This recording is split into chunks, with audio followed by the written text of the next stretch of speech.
राम के नाम का वंदन करते हैं। वहां के नागरिक खुद को श्री राम से जुड़ा हुआ मानते हैं। विश्व की सर्वाधिक मुस्लिम जनसंख्या जिस देश में है वो है इंडोनेशिया। वहां हमारे देश की तरह काकाविन रामायण, स्वर्णदीप रामायण, योगेश्वर रामायण जैसी कई अनूठी रामायण है। राम आज भी वहां पूजनीय है। कंबोडिया में रमकेर रामायण है, लाओ में फ्रालाप रामायण है, मलेशिया में हिकायत शेरी राम, तो थाईलैंड में रामाकेन है। आपको ईरान और चीन में भी राम के प्रसंग तथा राम कथाओं का विवरण मिलेगा। श्रीलंका में रामायण की कथा जानकी हरण के नाम सुनाई जाती है और नेपाल का तो राम से आत्मीय संबंध माता जानकी से जुड़ा है। ऐसे ही दुनिया के और न जाने कितने देश हैं, कितने छोर हैं जहां की आस्था में या अतीत में राम किसी न किसी रूप में रचे बसे हैं। आज भी भारत के बाहर दर्जनों ऐसे देश हैं जहां वहां की भाषा में राम कथा आज भी प्रचलित है। मुझे विश्वास है कि आज इन देशों में भी करोड़ों लोगों को राम मंदिर के निर्माण का काम शुरू होने से बहुत सुखद अनुभूति हो रही हो। आखिरकार राम सबके है, राम सब में है। साथियों, मुझे विश्वास है कि श्री राम के नाम की तरह ही अयोध्या में बनने वाला भव्य राम मंदिर भारतीय संस्कृति की समृद्ध विरासत का द्योतक होगा। मुझे विश्वास है कि यहां निर्मित होने वाला राम मंदिर अनंत काल तक पूरी मानवता को प्रेरणा देता।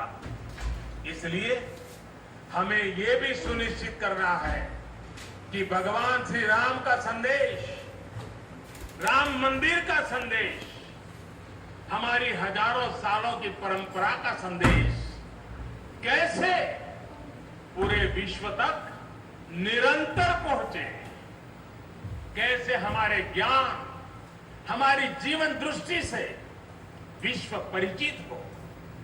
ये हमारी वर्तमान और हमारी भावी पीढ़ियों की विशेष जिम्मेदारी है। इसी को समझते हुए आज देश में भगवान राम के चरण जहां जहां पड़े वहां राम सर्किट का निर्माण किया जा रहा है।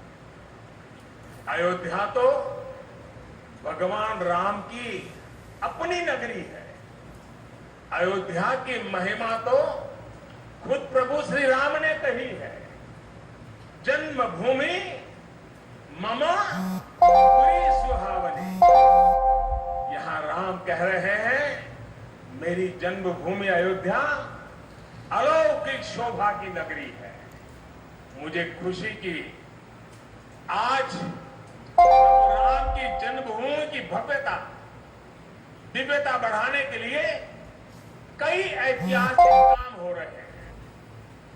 साथियों, हमारे यहां शास्त्रों में कहा गया है, न राम सदस्य राजा पृथ्व्याम नीतिवान अभूत। यानी कि पूरी पृथ्वी पर श्री राम के जैसा नीतिवान शासक कभी हुआ ही नहीं।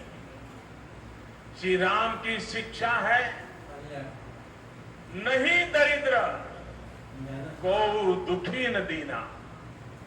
कोई भी दुखी न हो, गरीब न हो। श्री राम का सामाजिक संदेश है, पहुष्ट नर नारी कह समाज उत्सव शोभित। नर नारी सभी समान रूप से सुखी हो, भेदभाव नहीं।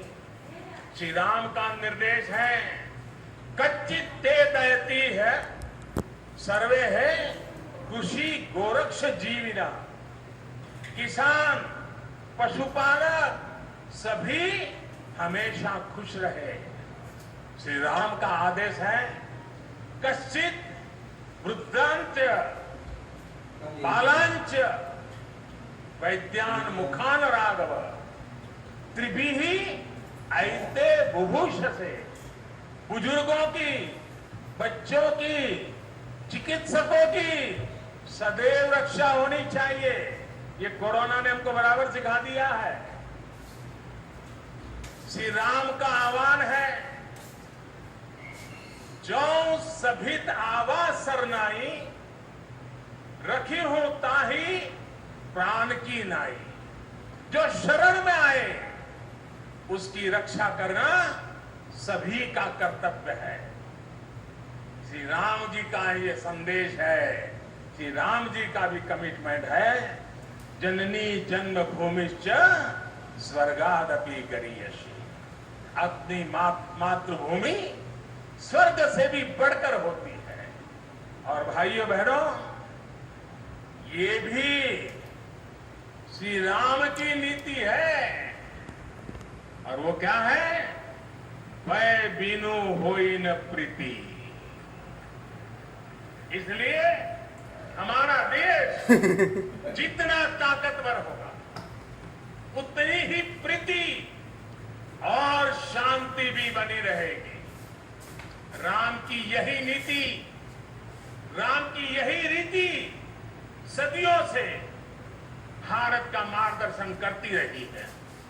राष्ट्रपिता महात्मा गांधी ने इन्हीं सूत्रों, इन्हीं मंत्रों के आलोक में राम राज्य का सपना देखा था। राम का जीवन, उनका चरित्र ही गांधी जी के राम राज्य का रास्ता। साथियों, स्वयं प्रभु श्री राम ने कहा है, देश काल अवसर अनुहारी, बोले वचन विनित विचारी। अर्थात राम समय, स्थान और परिस्थितियों के हिसाब से बोलते हैं, सोचते हैं, करते भी हैं। राम हमें समय के साथ बढ़ना सिखाते हैं, समय के साथ चलना सिखाते हैं। राम परिवर्तन के पक्षधर है, राम आधुनिकता के पक्षधर है। उनकी इन्हीं प्रेरणाओं के साथ, श्री राम के आदर्शों के साथ भारत आज आगे बढ़ रहा है। साथियों, प्रभु श्री राम ने हमें कर्तव्य पालन की सीख दी है। अपने कर्तव्यों को कैसे निभाएं, इसकी सीख दी है। उन्होंने हमें विरोध से निकलकर बोध और शोध का मार्ग दिखाया है। हमें आपसी प्रेम और भाईचारे के जोड़ से राम मंदिर की इन शिलाओं को जोड़ना है। हमें ध्यान रखना है, जब जब मानवता ने राम को माना है, विकास हुआ है। जब जब हम भटके हैं, विनाश के रास्ते खुले हैं। हमें सभी की भावनाओं का ध्यान रखना है। हमें सबके साथ से, सबके विश्वास से सबका विकास करना है। अपने परिश्रम, अपनी संकल्प शक्ति से एक आत्मविश्वासी और आत्मनिर्भर भारत का निर्माण करना है। साथियों, तमिल रामायण में श्री राम कहते हैं, कालम ताण इन इनोम इरितो पोलाम। भाव ये कि अब देरी नहीं करनी है, अब हमें आगे बढ़ना है। आज भारत के लिए भी, हम सबके लिए भी भगवान राम का यही संदेश है। मुझे विश्वास है हम सब आगे बढ़ेंगे, देश आगे बढ़ेगा। भगवान राम का ये मंदिर युगों युगों तक मानवता को प्रेरणा देता रहेगा, मार्गदर्शन करता रहेगा। वैसे कोरोना की वजह से जिस तरह के हालात हैं, प्रभु राम का मर्यादा का मार्ग आज और अधिक आवश्यक है। वर्तमान की मर्यादा है 2 गज की दूरी, मास्क है जरूरी। मर्यादाओं का पालन करते हुए